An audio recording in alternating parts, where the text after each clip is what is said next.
Jonathan Taylor could be on the move. Dalvin Cook and Ezekiel Elliott have new homes, and the running back by committee concept continues to grow in popularity. Knowing how these guys stack up in value will go a long way in helping you win your leagues, so make sure you like and subscribe for these preseason fantasy running back rankings. As mentioned in the previously uploaded QB rankings video, injuries, foreseen depth chart changes, and plenty of contextual data are being used to determine this. Coming in at number 1 in the S tier, this should come as a shock to nobody. It's Christian McCaffrey, but let me tell you exactly why he is the consensus number 1 running back in fantasy. He has been top 5 in the league in running back targets 4 times. He's on a team in San Francisco that has run the ball at the 4th and then 7th highest rate in the last 2 seasons. The Niners are contenders, are in position to win plenty of games, and when you win a lot of games, you run the ball in the second half to kill the clock, most of the time. He is actually a whole year younger than Austin Ekeler, who is the only other back in the league who comes close to CMC in pass catching ability over the course of the last 5 years.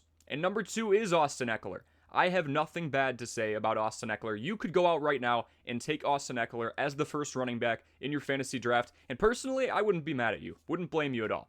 He had the most red zone targets of any running back by 10 attempts in 2022. Ekeler had 25, while Jerick McKinnon was in second with 15. Ekeler has 38 total touchdowns over the course of the last 2 seasons as well. This guy gets the ball in all situations, but especially near the end zone, with Los Angeles having a bruised up wide receiving core. He's also just flat out durable. Ekeler has missed just 9 games over the course of his first 6 years in the league, while Christian McCaffrey missed 13 games in the 2020 season alone. These first 2 are closer than people want to admit in rankings. Number 3 is going to be Saquon Barkley. This has to be a no-brainer in the top 5 after what we saw last season. Barkley cleared 1,500 all-purpose yards for the first time since his rookie year. The Giants embraced a run-focused offense with him and Daniel Jones, and they got into the playoffs because of it. The Giants also didn't go out and get any elite-level wide receivers. I see Paris Campbell, Isaiah Hodgins, and Cole Beasley. I don't see them abandoning the run at all because nobody in the Giants wide receiving room has had a 1,000-yard season in their entire career. They also went out and got Darren Waller, but this team is not making it a secret that Barkley is the main source of the offense. Number 4 and the last member of the S tier is Nick Chubb. The only reason that this beast of a 3-down back is not in front of Saquon Barkley on my list right now is the pass catching aspect. Nick Chubb has only cleared 30 receptions on 1 occasion throughout his 5-year career. He is a phenomenal volume back, but he has never been used out in the open consistently. The guy still has 4 straight 1,000-yard seasons on the ground, and in his rookie season, the only exception, he went for 996. Starting off the A tier and at number 5 overall, it's Bijan Robinson. It's somebody who's being touted as the second coming of Saquon Barkley. Robinson has an extensive route tree. He was tossing defenders out of the way with ease in Texas, and now he joins a Falcons team that ran the ball 57% of the time last year, and they did it well. Tyler Algier and Cordero Patterson averaged 2.9 yards before contact. Anything close to that for a guy like Bijan Robinson, and it will be a tough year for opposing defenses, but not a tough year for you if you take Bijan. At number 6, it's Tony Pollard. Pollard has pass-catching upside. He has the backfield to himself in Dallas after Zeke has left, but Deuce Vaughn is making headline after headline in the preseason. I question how much Vaughn will be in to relieve Pollard, but I can't rank this guy below number 6. He had a 1,000-yard season and is now averaging over 5 yards per carry over the course of 4 years, which is just ridiculously impressive. Number 7 is Josh Jacobs. He tore it up last year. Jacobs set a career high in rushing yards at over 1,600 and in yards per attempt at 4.9 in the 2022 campaign. Why do I have him at number 7 then? He took a beating in 2022. He averaged just 2.4 yards before contact, well outside of the top 50 in the league. This guy had to fight for every yard, and he did. The likelihood of that being replicated, I'm not so sure about unless the offensive line improves. At number 8, it's Derrick Henry. Seeing this absolute juggernaut at running back 8 probably feels odd to see, but here's why I did it. Before last season, Derrick Henry never caught the ball more than 20 times in a year. He has been strictly ground and pound. He's also 30 in January. This Titans team is drafting quarterbacks early, getting weapons like DeAndre Hopkins, and showing signs of trying to lean the focus off of Derrick Henry since he is likely exiting his prime this year. At number 9, it is Aaron Jones. This guy is drafted as running back 16 this year, and I am fine with that. Aaron Jones and A.J. Dillon make up one of the first running back tandems that actually worked because there's a definitive role for each guy. Jones is more of an all-purpose back, while Dillon is the bruiser. While it's not Jones's backfield alone, he had over 1,100 yards on the ground last year with 59 receptions to his name as well. Not to mention, he averages 5.1 yards per carry in his career. Very efficient is Jones. Now into the beats here at number 10, it's Jonathan Taylor. I don't know what to do with Jonathan Taylor, okay? He was granted the right to a trade, so he could stay or end up in a place like Miami with a Dolphins running back room that is just wide open with Raheem Mostert and Jeff Wilson Jr. What we saw 2 years ago was one of the most dynamic seasons in football for a back. And then last year, the injury bug hit him, and the Colts got a lot worse rather quickly.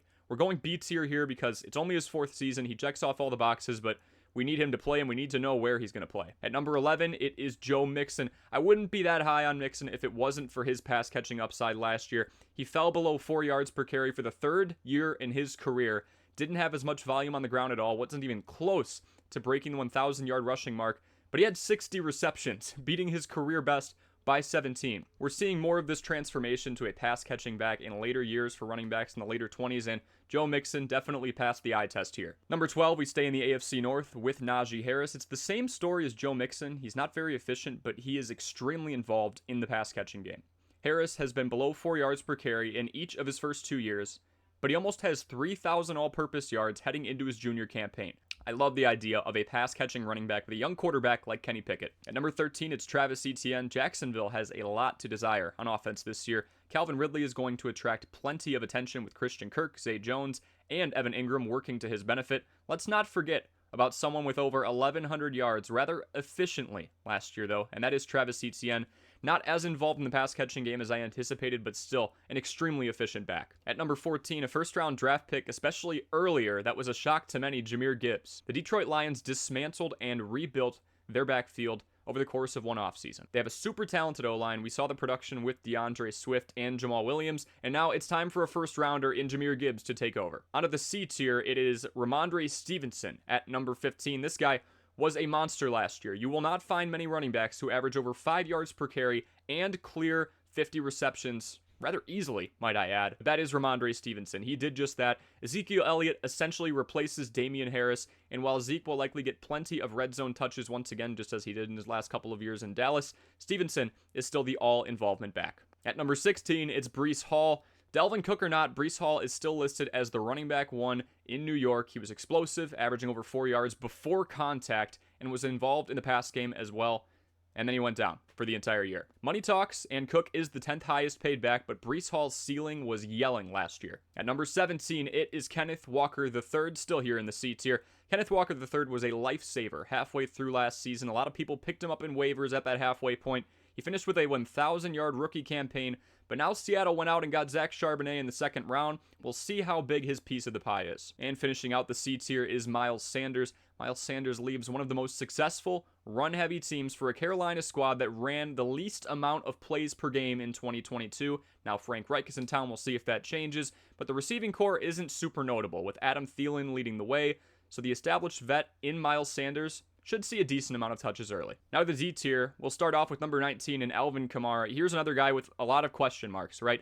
Kamara is suspended for the first 3 weeks of the 2023 season, but even when he comes back, he has to share the backfield with Jamal Williams. Jamal Williams had 17 rushing touchdowns last year, along with the most red zone rushes of anybody by a wide margin. This situation screams touchdown bandit, and that bandit is Jamal Williams. Number 20 is James Cook. It's James Cook's backfield now. Devin Singletary is off to Houston, meaning a man who averaged 5.8 yards per carry in a rather limited role is in a position to break out. Buffalo is obviously still built on the pass, and Josh Allen calls his own number plenty of times to run as well, but I could see a 1,000-yard season on the horizon if Cook can get around 15 rushes per game. J.K. Dobbins is behind him. Availability, availability, availability. J.K. Dobbins could be so dangerous in this league, but he has only played 23 games through the course of 3 years in the NFL, and he missed all of 2021. He averaged 6 yards per carry in 15 games in 2020, his rookie season, but since then it has been one injury after another. It's hard to keep someone this talented that far outside of the top 20, though. At number 22, it's Dameon Pierce. In standard and half-point PPR leagues, this guy is definitely a few spots higher. Dameon Pierce was not involved in the receiving end of things at all last year. Houston will likely lose another 12 to 13 games this season due to the lack of proven talent across the roster. meaning they may not be in the best spots to run the ball late in games. He should still be a force to be reckoned with when he does get his opportunities. Onto the E tier, we'll start off with Cam Akers. Cam Akers had one of the most up and down seasons you will ever see, regardless of the position. He was getting in the ballpark of just 10 touches per game in November and virtually lost the starting job. Then he was a 100-yard rusher in the last 3 weeks of the 2022 season and got most, if not all, of his value back.